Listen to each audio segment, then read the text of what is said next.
Introdução 2. Autoridade da doutrina espírita. Controle universal do ensino dos espíritos. Se a doutrina espírita fosse de concepção puramente humana, não ofereceria por penhor senão as luzes daquele que a houvesse concebido.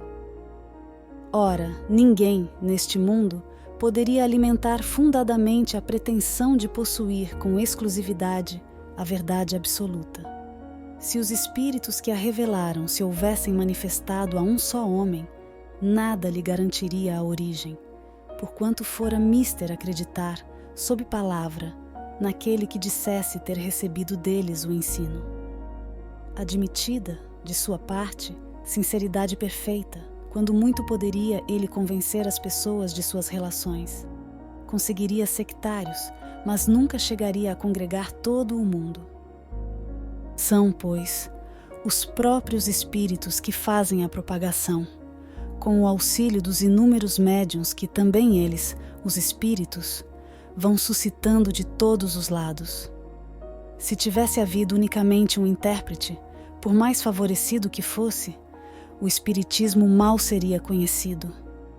Qualquer que fosse a classe a que pertencesse, tal intérprete houvera sido objeto das prevenções de muita gente, e nem todas as nações o teriam aceitado, ao passo que os espíritos se comunicam em todos os pontos da terra, a todos os povos, a todas as seitas, a todos os partidos, e todos os aceitam. O espiritismo não tem nacionalidade e não faz parte de nenhum culto existente. Nenhuma classe social o impõe, visto que qualquer pessoa pode receber instruções de seus parentes e amigos de além-túmulo. Cumpre seja assim, para que ele possa conduzir todos os homens à fraternidade. Se não se mantivesse em terreno neutro, alimentaria as dissensões, em vez de apaziguá-las. Nessa universalidade do ensino dos espíritos reside a força do espiritismo e também a causa de sua tão rápida propagação. Enquanto a palavra de um só homem, mesmo com o concurso da imprensa, levaria séculos para chegar ao conhecimento de todos, milhares de vozes se fazem ouvir simultaneamente em todos os recantos do planeta, proclamando os mesmos princípios e transmitindo-os para os mais ignorantes, como para os mais doutos, a fim de que não haja deserdados. É uma vantagem de que não gozara ainda nenhuma das doutrinas surgidas até hoje. Se o espiritismo, portanto, é uma verdade, não teme o mal-querer dos homens, nem as revoluções morais, nem as subversões físicas do globo, porque nada disso pode atingir os espíritos. Não é essa, porém, a única vantagem que lhe decorre da sua excepcional posição. Ela lhe faculta inatacável garantia contra todos os cismas que pudessem provir, seja da ambição de alguns, seja das contradições de certos espíritos. Tais contradições, não há negar, são um escolho, mas que traz consigo o remédio ao lado do mal. Sabe-se que os espíritos, em virtude da diferença entre as suas capacidades, longe se acham de estar, individualmente considerados, na posse de toda a verdade. Que nem a todos é dado penetrar certos mistérios. Que o saber de cada um deles é proporcional à sua depuração. Que os espíritos vulgares mais não sabem do que muitos homens. Que entre eles, como entre estes, há presunçosos e sofômanos que julgam saber o que ignoram. Sistemáticos, que tomam por verdades as suas ideias. Enfim, que só os espíritos da categoria mais elevada, os que já estão completamente desmaterializados, se encontram despidos das ideias e preconceitos terrenos. Mas também é sabido que os espíritos enganadores não escrupulizam em tomar nomes que lhes não pertencem, para impingirem suas utopias.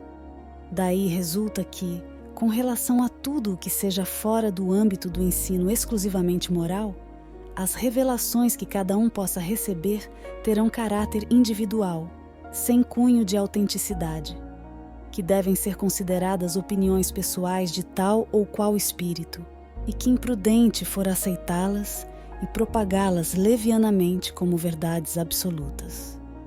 O primeiro exame comprobativo é, pois, sem contradita, o da razão, ao qual cumpre se submeta, sem exceção, tudo o que venha dos espíritos.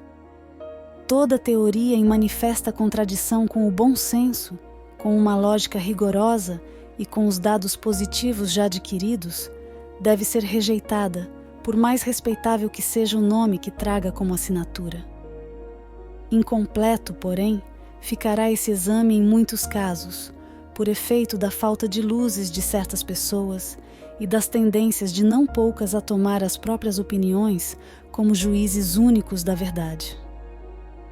Assim sendo, que hão de fazer aqueles que não depositam confiança absoluta em si mesmos? Buscar o parecer da maioria e tomar por guia a opinião desta. De tal modo é que se deve proceder em face do que digam os espíritos, que são os primeiros a nos fornecer os meios de consegui-lo. A concordância no que ensinem os espíritos é, pois, a melhor comprovação. Importa, no entanto, que ela se dê em determinadas condições. A mais fraca de todas ocorre quando um médium, a sós, interroga muitos espíritos acerca de um ponto duvidoso. É evidente que se ele estiver sob o império de uma obsessão, ou lidando com um espírito mistificador, este lhe pode dizer a mesma coisa sob diferentes nomes. Tampouco garantia alguma suficiente haverá na conformidade que apresente o que se possa obter por diversos médiuns, num mesmo centro, porque podem estar todos sob a mesma influência. Uma só garantia séria existe para o ensino dos espíritos: a concordância que haja entre as revelações que eles façam espontaneamente, servindo-se de grande número de médiuns estranhos, uns para os outros e em vários lugares.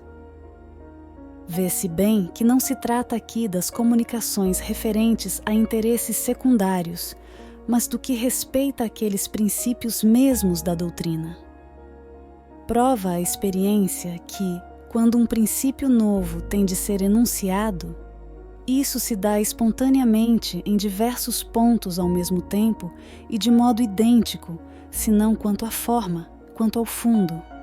Se, portanto, aprouver a um espírito formular um sistema excêntrico, baseado unicamente nas suas ideias e com exclusão da verdade, pode ter-se a certeza de que tal sistema conservar-se-á circunscrito e cairá, diante das instruções dadas de todas as partes, conforme os múltiplos exemplos que já se conhecem.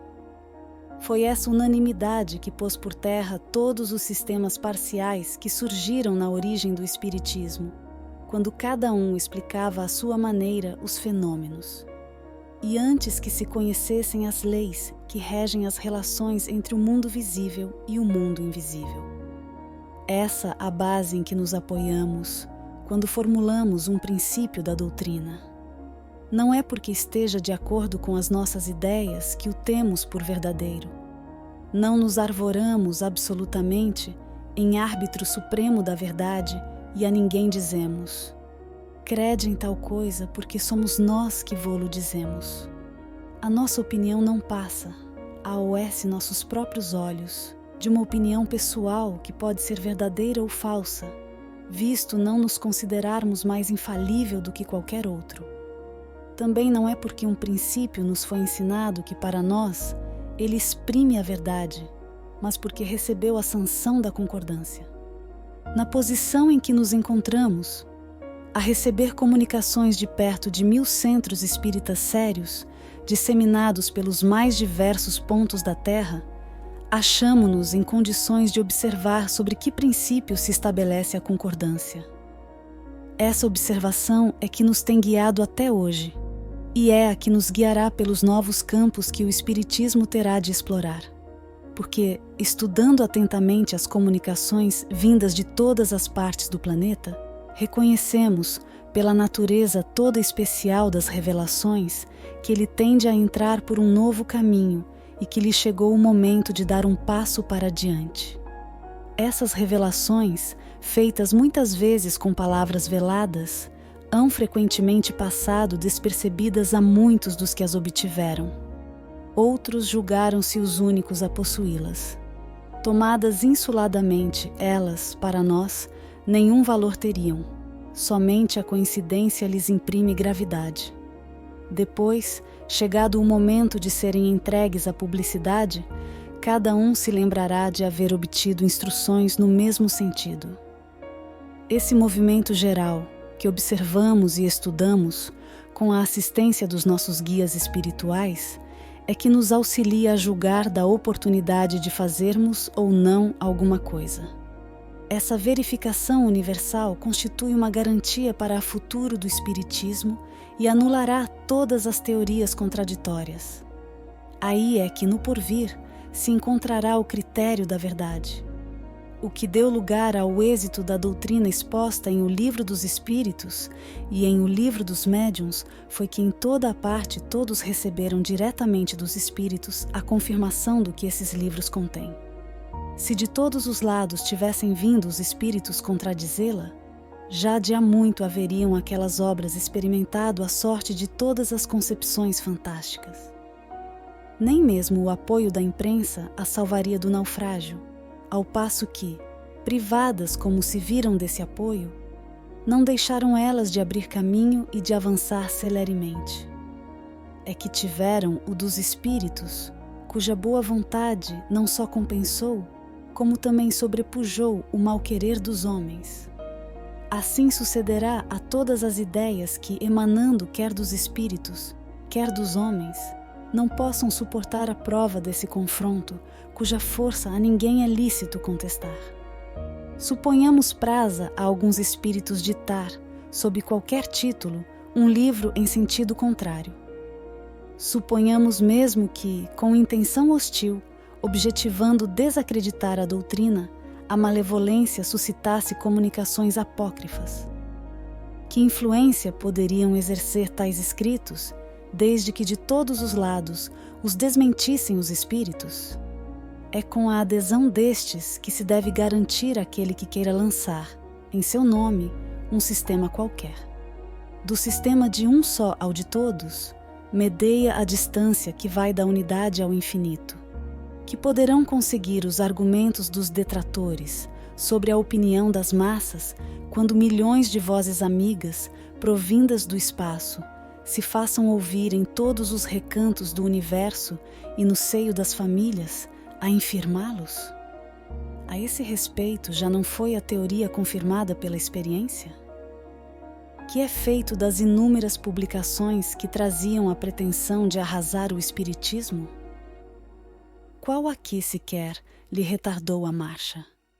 Até agora, não se considera a questão desse ponto de vista. Sem contestação, um dos mais graves. Cada um contou consigo, sem contar com os espíritos. Também ressalta que as instruções dadas pelos espíritos sobre os pontos ainda não elucidados da doutrina não constituirão lei, enquanto essas instruções permanecerem insuladas, que elas não devem, por conseguinte, ser aceitas senão sob todas as reservas e a título de esclarecimento. Daí a necessidade da maior prudência em dar-lhes publicidade.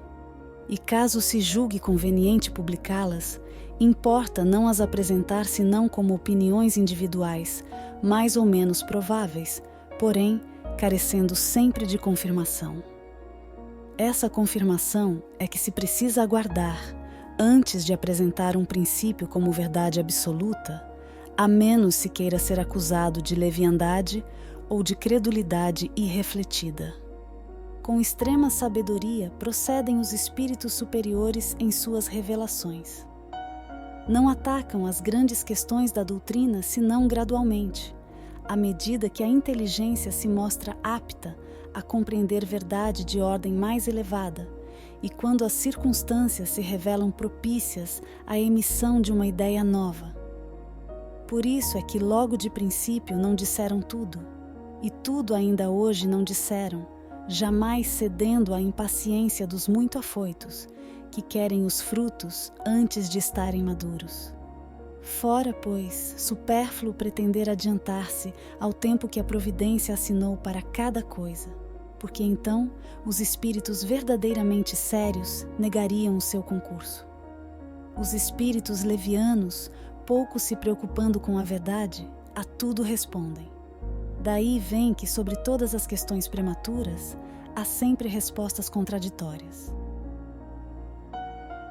Os princípios acima não resultam de uma teoria pessoal. São consequência forçada das condições em que os espíritos se manifestam. É evidente que se um espírito diz uma coisa de um lado, enquanto milhões de outros dizem o contrário algures, a presunção de verdade não pode estar com aquele que é o único ou quase o único de tal parecer. Ora, pretender alguém ter razão contra todos seria tão ilógico da parte dos espíritos quanto da parte dos homens. Os espíritos verdadeiramente ponderados, se não se sentem suficientemente esclarecidos sobre uma questão, nunca a resolvem de modo absoluto. Declaram que apenas a tratam do seu ponto de vista e aconselham que se aguarde a confirmação.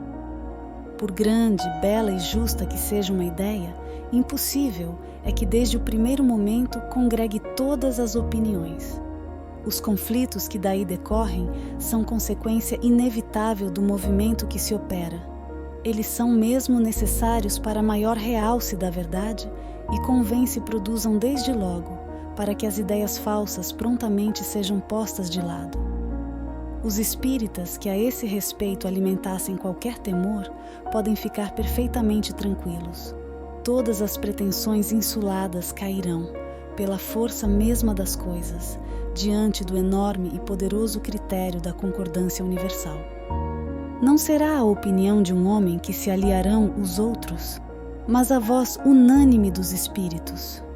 Não será um homem, nem nós, nem qualquer outro que fundará a ortodoxia espírita. Tampouco será um espírito que se venha impor a quem quer que seja. Será a universalidade dos espíritos que se comunicam em toda a terra, por ordem de Deus. Esse é o caráter essencial da doutrina espírita, essa a sua força, a sua autoridade. Quis Deus que a sua lei assentasse em base inamovível e por isso não lhe deu por fundamento a cabeça frágil de um só. Diante de tão poderoso areópago, onde não se conhecem corrilhos, nem rivalidades ciosas, nem seitas, nem nações, é que virão quebrar-se todas as oposições, todas as ambições, todas as pretensões à supremacia individual. É que nos quebraríamos nós mesmos, se quiséssemos substituir os seus decretos soberanos pelas nossas próprias ideias. Apenas Deus decidirá todas as questões litigiosas, imporá silêncio às dissidências e dará razão a quem a tenha. Diante desse imponente acordo de todas as vozes do céu, que pode a opinião de um homem ou de um espírito? Menos do que a gota d'água que se perde no oceano, menos do que a voz da criança que a tempestade abafa. A opinião universal, eis o juiz supremo, o que se pronuncia em última instância. Formam-na todas as opiniões individuais. Se uma destas é verdadeira, apenas tem na balança o seu peso relativo. Se é falsa, não pode prevalecer sobre todas as demais. Nesse imenso concurso, as individualidades se apagam, o que constitui novo insucesso para o orgulho humano. Já se desenha o harmonioso conjunto. Este século não passará sem que ele resplandeça em todo o seu brilho, de modo a dissipar todas as incertezas, porquanto daqui até lá potentes vozes terão recebido a missão de se fazerem ouvir, para congregar os homens sob a mesma bandeira, uma vez que o campo se ache suficientemente lavrado. Enquanto isso se não dá, aquele que flutua entre dois sistemas opostos pode observar em que sentido se forma a opinião geral. Essa será a indicação certa do sentido em que se pronuncia a maioria dos espíritos, nos diversos pontos em que se comunicam, e um sinal não menos certo de qual dos dois sistemas prevalecerá. Finalizamos aqui a introdução parte 2. Está gostando do conteúdo? Hoje, segunda-feira, é dia de estudo do Evangelho segundo o Espiritismo aqui em casa. Curte o vídeo e segue a gente para continuar acompanhando a obra. Abaixo o link, caso queira adquirir as principais obras de Kardec, para ter em casa de forma física, além dos nossos vídeos. Uma excelente semana para você e sua família.